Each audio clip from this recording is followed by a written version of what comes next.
published it about 15 years ago, but I actually wrote it about 45 years ago when I was a Peace Corps volunteer in Africa, in the Congo. Closer to the microphone, Yeah. I can't hear you. All right, try this. Is that better? Yeah. All right. As I was saying, although this story was published about 15 years ago, it was actually written 45 years ago when I was a Peace Corps volunteer in the Congo, suffering from malaria and missing snow terribly. It's called Tomolini. One Christmas vacation, when Tom was a boy, it snowed so hard and for so long that the house where he lived with his family and the houses of all his neighbors were covered to the second story. The snow finally stopped 2 days after New Year's, and it took Tom and his father all morning to shovel a tunnel from one of the top floor windows to where the road should have been. They finished shoveling at 11 o'clock and waited for more holes to appear in the crust over their neighbors' houses. Tom's older sister brought coffee and scrambled eggs up through the tunnel on warmed plates. He and his father ate standing in the snow, almost level with the roof of their house. After a while, Tom's father sent him back down the tunnel to the house to get the sled. He wanted to set off to town before the crust melted. The sled was in the basement, in the crawl space behind the boiler, and Tom felt miles beneath the snow when he crawled behind it to get it. The roofs of the neighboring houses looked like grocery cardboards that someone had left lying in the snow, or like dropped black scarves and mittens. They passed quite a few as they zigzagged slowly down the hill to the town, but not as many as they should have. Down by the lake, where the wind had blown away much of the snow, all the houses had small tunnels from the first story windows, and some, the ones closest to the lake, from the front doors. At the bottom of the hill, they got off the sled and began to walk toward town, following the tracks of boots and sleds that marked the snow between the lines of stunted telephone poles that ran beside the lake. Tom's father told him to be careful not to touch the wires. They were still too high for Tom to touch, but he nodded. Closer to town, they began to meet people, boys that Tom knew from school and their fathers. Tom took the rope from his father's hand. He'd pull the sled the rest of the way, he said.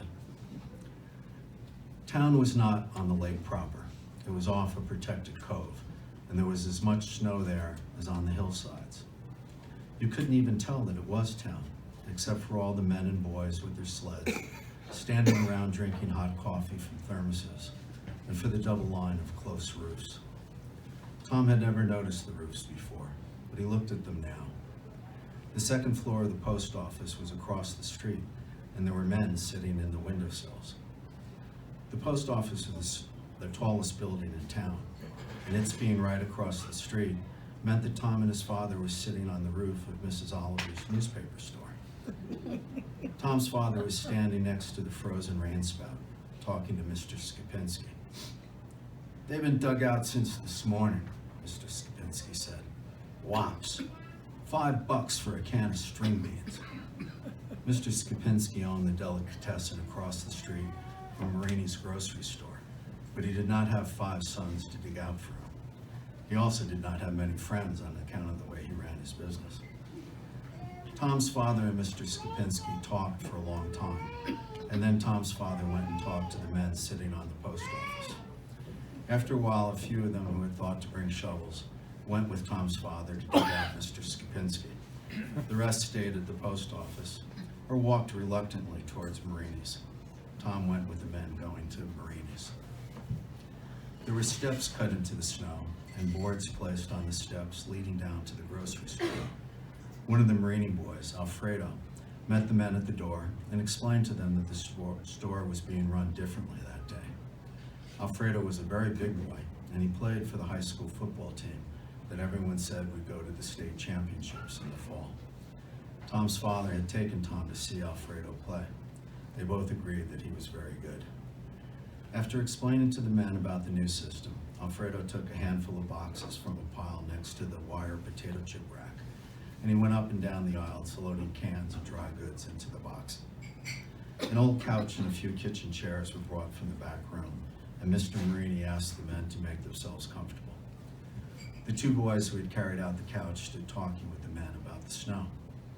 The boy named Buck, who drove Tom's school bus when he was not working in the store, was short and wide like his father, but not as serious.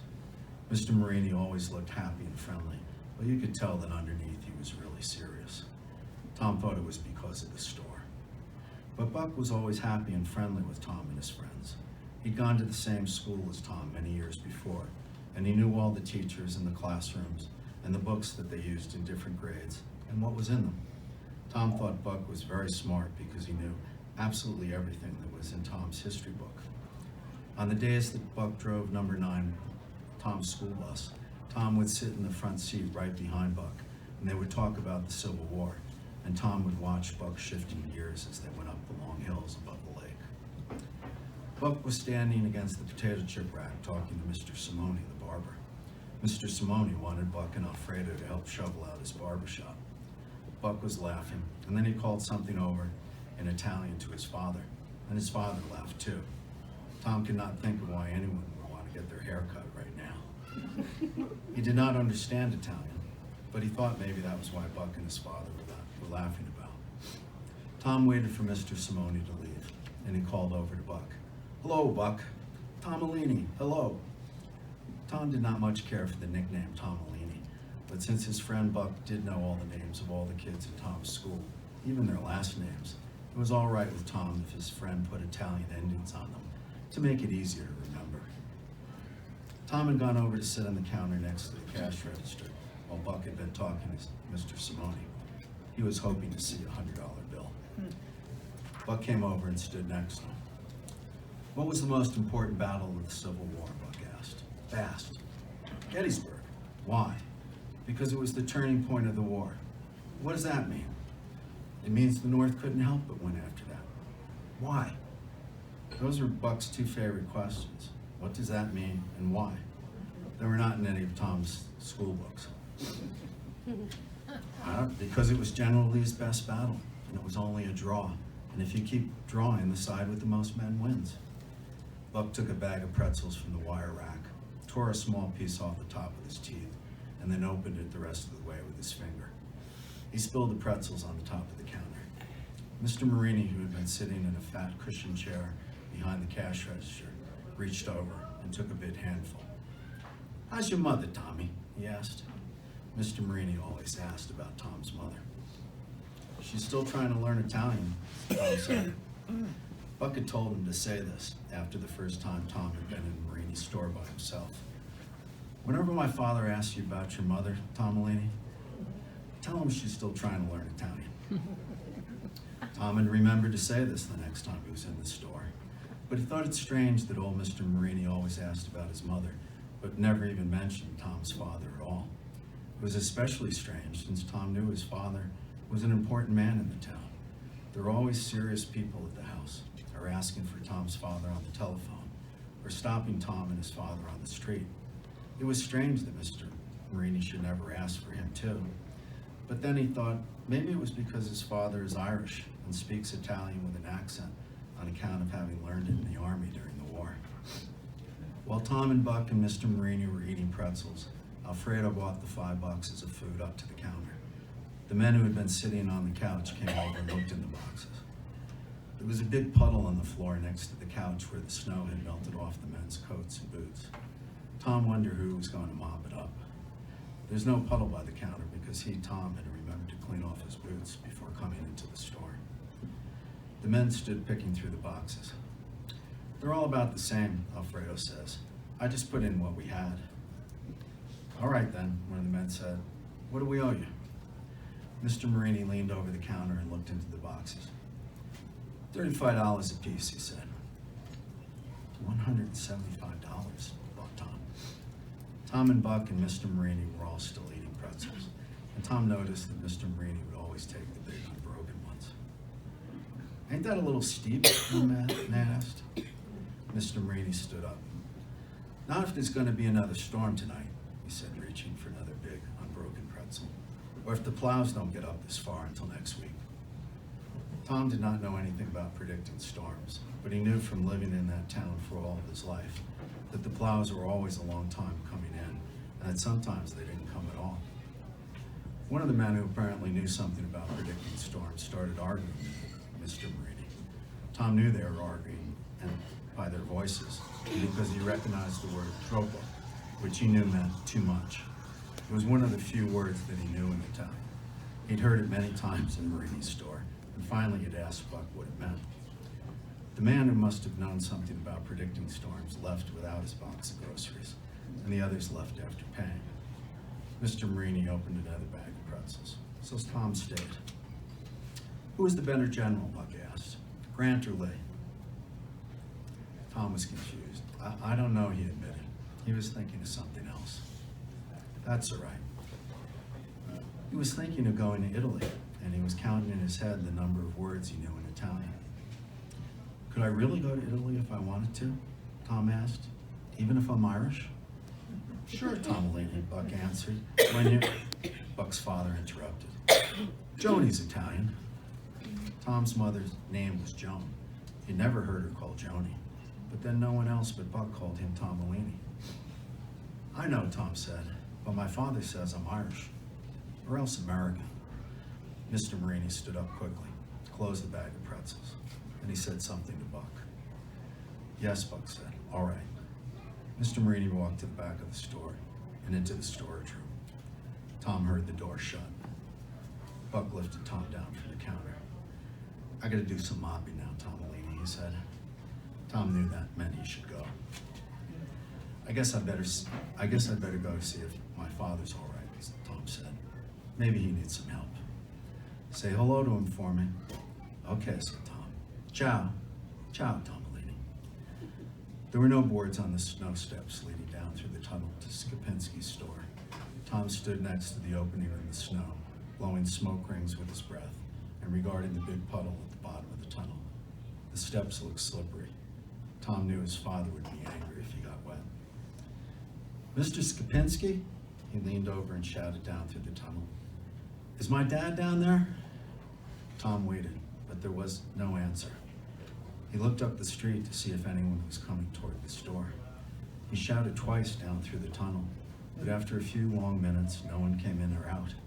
He stood for a while longer blowing smoke rings and kicking snow down the tunnel, watching it melt into the puddle at the bottom. Then he quit and walked up the street to the post office. His father was waiting for him there. Tom could see he was very angry about something. Tom and his father pulled the sled loaded with food up the hill. It was cold and it would be dark soon. The tops of trees sticking out of the snow cast bush shadows. Neither Tom nor his father spoke. The long hill was covered with tracks, and there were rows of tunnel openings leading up the hill. Tom's father was often angry, but not in that simple way that other boys' fathers were angry. If Tom broke something in the house, or had to be sent home from school for doing something, he was never sure if his father was going to be angry or not. But it was almost a certainty that when his father did become really angry, it would be over something or some situation that was completely incomprehensible to Tom. Tom was in trouble more than any other good boy he knew, and he knew some seriously wicked boys. Tom looked at his father, who was looking straight ahead with his jaws shut tight. He seemed to be thinking. It was dark when they reached the top of the hill, and they stopped there to rest before making the short run along the ridge and then down to the house. All during the hike up from town, Tom had been trying to understand, or more accurately guess, why his father was angry. He thought he knew, but he was waiting for a good time to ask. When his father sat down on the edge of the sled to look at the stars, Tom thought it was a good time. Was Mr. Skopinski being Mr. Skopinski again? Tom asked, using his mother's expression for the grocer's way of doing business. Tom's father looked at him for the first time since they'd left the post office. Yes, I suppose he was, Tom. Tom felt suddenly relieved and justified that it was Mr. Skopinski his father was angry at, and not him. With the sudden release at not being in trouble again, and after a long time of not talking, especially after for Tom a very exciting afternoon, he was suddenly full of questions. Dad, Tom began, why doesn't Mom speak Italian? It was not the question his father had been expecting. "Do you speak Italian, Tommy?" he asked. "Not very much." "Do you speak it at all?" "Not really, but your friends do. Some of them. And do you suppose that's polite of you," his father pressed, "not ever to try to learn the language of your friends?" "I guess not," said Tom automatically. He was beginning to be afraid that in his enthusiasm at not being in trouble again, he had blundered into it after all with his questions. He tried to back out. "If Mr. Skupinski was being Mr. Skupinski again," he asked, "what did you do?" That was the question that Tom's father had been preparing to answer all the way up from town, but he did not look relieved. "What do you think I should have done?" he asked. "Punished him," said Tom. "Why?" Tom thought for a long time, because he knew from his father's voice that this was a serious question. He knew, too, that his father did not punish for the same reason that other boys' fathers did. He did not punish so that you would not do it again. It was much more complicated than that. Tom's father waited, looking across the snow in the direction of their home, while his son thought. "I guess so he'd understand," Tom said finally. It was just the beginning of a long phrase in which Tom had planned to propose a series of possibilities in turn, but his father interrupted him. "Yes," he said, looking directly at Tom for the first time. "That's it." Tom's father continued to look at his son closely. Tom felt the intensity, and he knew enough not to ask more questions and not to continue with the answer he had planned. "Then you know I had to punish Mr. Skupinski," his father asked. "Yes," said Tom, and somehow he did know it. His father nodded and stood up. "We'll take a shortcut," he said, "down the side of the ridge." Tom looked where his father was pointing, but he could not see anything because of the dark, and he could only guess where their house must be. "Do you want to steer?" his father asked. Tom nodded and smiled. His father sat down on the back of the sled with a box of groceries on his knees. Tom sat down in front between his father's legs, and with his back against the box of groceries, and his feet on the steering arm of the sled. His father pushed against the snow with his hand, and they were off quickly down the side of the hill. If they could ever find the right tunnel in the middle of all that darkness, thought Tom, and if they could ever get home again, then I suppose he and his mother must learn to speak Italian together.